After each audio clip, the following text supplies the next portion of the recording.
भगवान की स्तुति करने के बाद माता द्रौपदी जैसे ही अपनी स्तुति समाप्त की है, भगवान कुंती से बड़े मधुर शब्द में कहते हैं कि अब मैं अच्छा ठीक है, मैं चलता हूँ। और रथ के स्थान से वे हस्तिनापुर लौट आए। वहाँ कुंती और सुभद्रा आदि देवियों से विदा लेकर जब वे जाने लगे, तब फिर राजा युधिष्ठिर ने बड़े प्रेम से उन्हें रोक दिया। राजा युधिष्ठिर को एक बात का बड़ा शोक हो रहा था। वो ये था कि अपने भाई बंधुओं को मारे जाने के बाद मुझे ये राजगद्दी मिल रही है। और व्यासदेव महाराज और जितने भी वहाँ से और भी महर्षि लोग थे, भगवान की लीला का मर्म जानने वाले,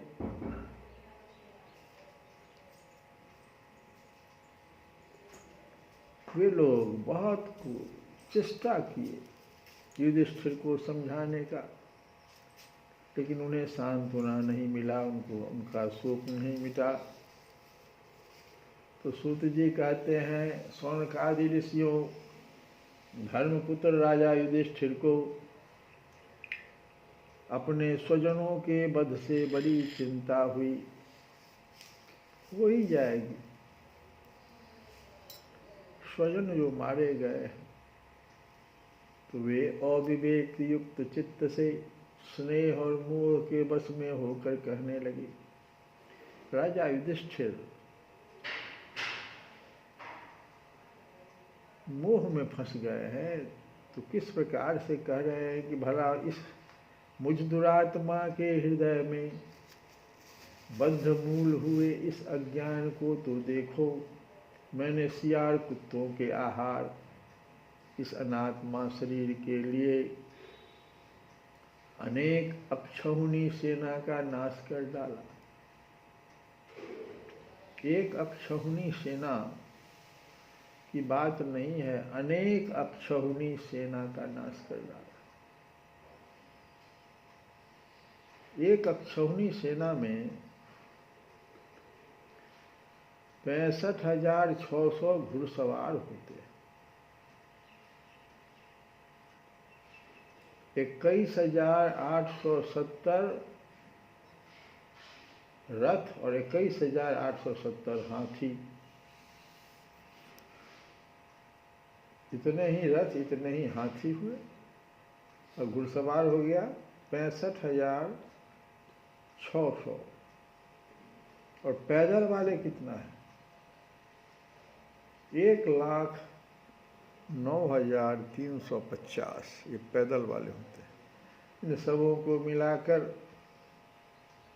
एक अक्षौहिणी सेना कहते हैं।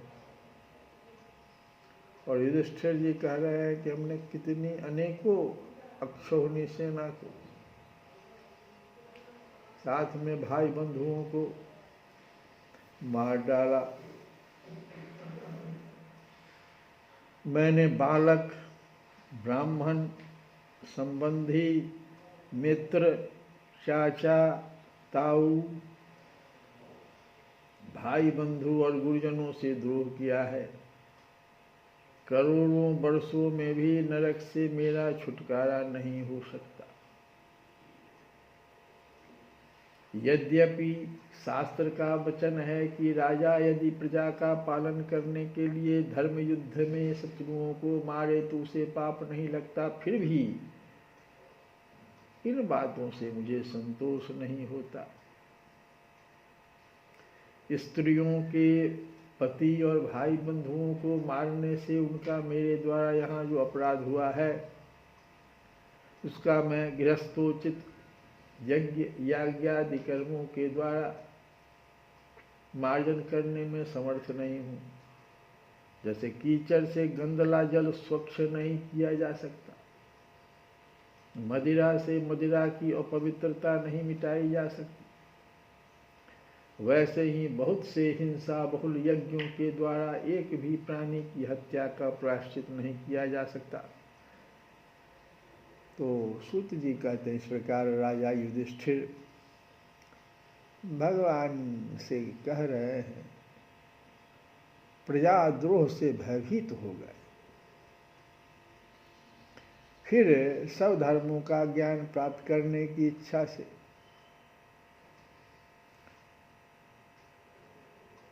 उन्होंने जहाँ पर भीष्म पितामह सरसैया पर पड़े हुए थे, वहाँ उस जगह जो कुरुक्षेत्र में पड़ता है वहाँ की यात्रा की।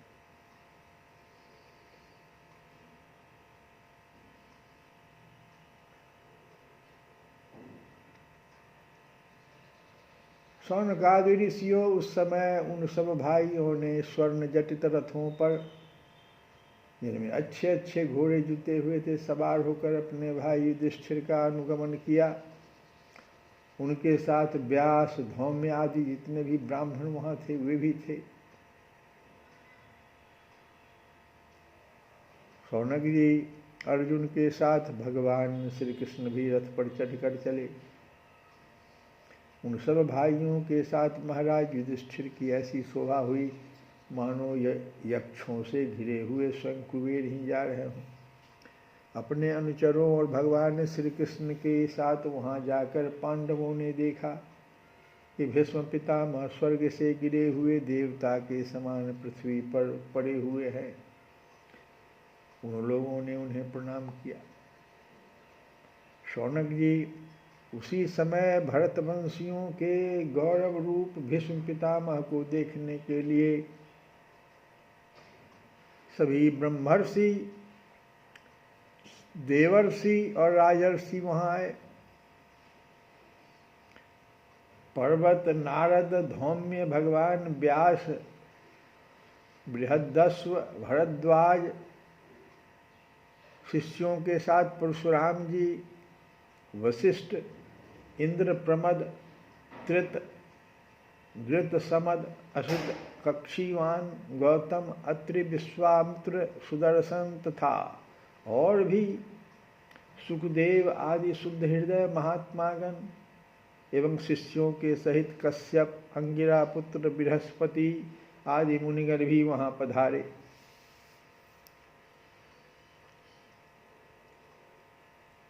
कैसा संजोग बन गया देखो, भीष्म पितामह के जाने का समय आ गया था और भगवान भी जाना चाह रहे थे, लेकिन युधिष्ठिर जी आके रोक दिए।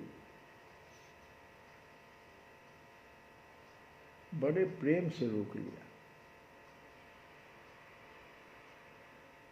भीष्म पितामह भगवान के बड़े भक्त थे।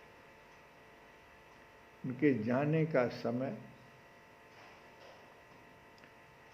तो भगवान वहाँ कैसे नहीं पहुँचते,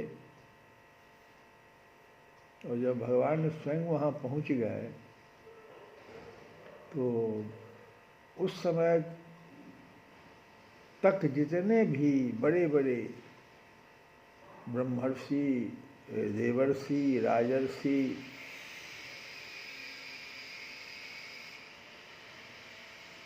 सब लोग वहाँ आ गए। भीष्म पितामह धर्म को और देश काल के विभाग को, कहाँ किस समय क्या करना चाहिए, इस बात को जानते थे। उन्होंने उन बड़भागी ऋषियों को सम्मिलित हुआ देखकर उनका यथायोग्य सत्कार किया। वे भगवान श्री कृष्ण का प्रभाव भी जानते थे, अतः उन्होंने अपनी लीला से मनुष्य का वेश धारण करके वहाँ बैठे हुए तथा जगदीश्वर के रूप में हृदय में विराजमान भगवान श्री कृष्ण की बाहर तथा भीतर दोनों जगह से पूजा किया। भीष्म पितामह ने पांडव बड़े विनय और प्रेम के साथ भीष्म पितामह के पास बैठ गए। उन्हें देखकर भीष्म पितामह की आंखें प्रेम के आंसुओं से भर गई। उन्होंने उनसे कहा कि धर्मपुत्रों, हाय हाय, यह बड़े कष्ट और अन्याय की बात है कि तुम लोगों को ब्राह्मण, धर्म और भगवान के आश्रित रहने पर भी इतने कष्ट के साथ जीना पड़ा, जिसके तुम कदापि योग्य नहीं थे। अतिरथी पांडु की मृत्यु के समय तुम्हारी अवस्था बहुत छोटी थी। उन दिनों तुम लोगों के लिए कुंती रानी को और साथ साथ तुम्हें भी बार बार बहुत से कष्ट झेलने पड़े। जिस प्रकार बादल वायु के बस में रहते हैं, वैसे ही लोकपालों के सहित सारा संसार काल भगवान के अधीन है। मैं समझता हूँ कि तुम लोगों के जीवन में ये जो अप्रिय घटनाएं घटित हुई है, वे सब उन्हीं की लीला है। नहीं तो जहाँ साक्षात धर्मपुत्र राजा युधिष्ठिर हों, गदाधारी भीमसेन और धनुर्धारी अर्जुन रक्षा का काम कर रहे हो, गांडीव धनुष हो और स्वयं श्री कृष्ण सुहृद हो, वहाँ भला क्या विपत्ति की संभावना है? क्या वहाँ भी भला विपत्ति की संभावना है? ऐसा प्रश्न के रूप में भीष्म पितामह सबको संबोधित करते हुए कह रहे हैं कि देखो, जहाँ साक्षात धर्मपुत्र राजा युधिष्ठिर, धर्म का पुत्र,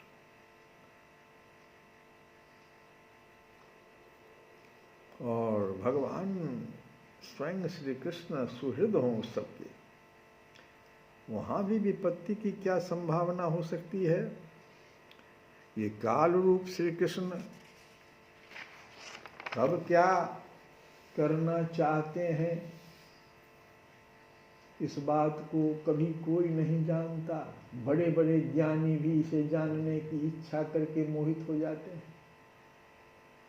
युधिष्ठिर, संसार की ये सब घटनाएं ईश्वर इच्छा के अधीन है।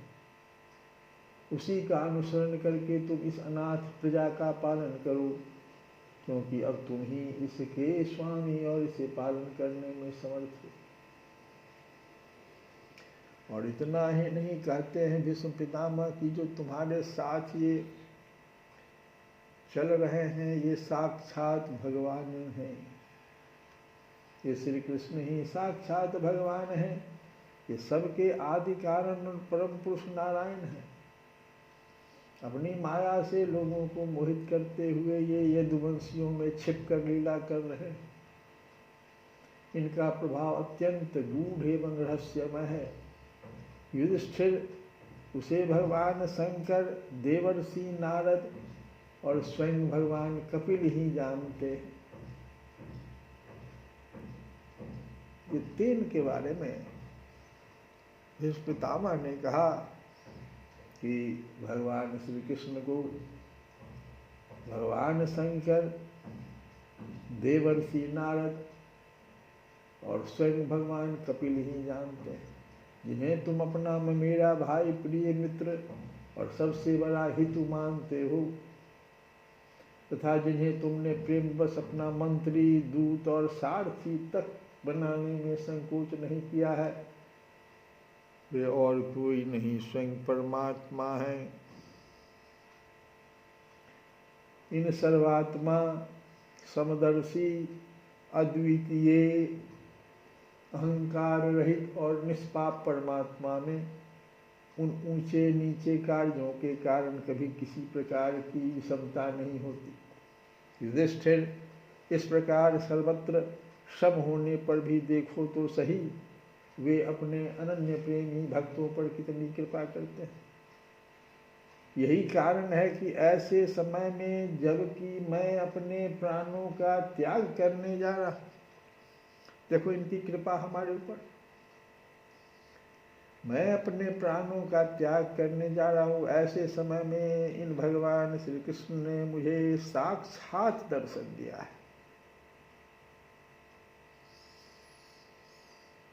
भगवत परायण योगी पुरुष भक्ति भाव से इनमें अपना मन लगाकर और वाणी से इनके नाम का कीर्तन करते हुए शरीर का त्याग करते हैं और कामनाओं से तथा कर्म के बंधन से छूट जाते हैं। वे ही देव देव भगवान अपने प्रसन्न हास्य और रक्त कमल के समान अरुण नेत्रों से उल्लसित मुख वाले चतुर्भुज रूप से, जिसका और लोगों को केवल ध्यान में दर्शन होता है, तब तक यहीं स्थित रहकर प्रतीक्षा करे जब तक मैं इस शरीर का त्याग न कर दूं।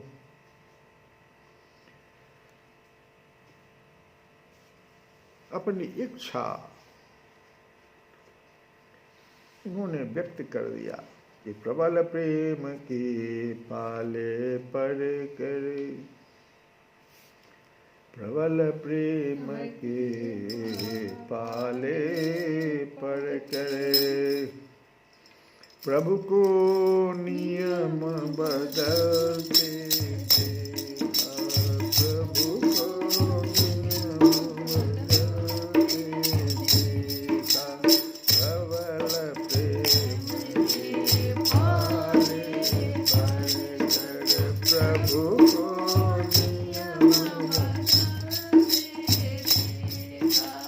अपना मान भले चल जाए, अपना मान भले चल जाए, भक्त का मान न चलते देखा, भक्त का मान न चलते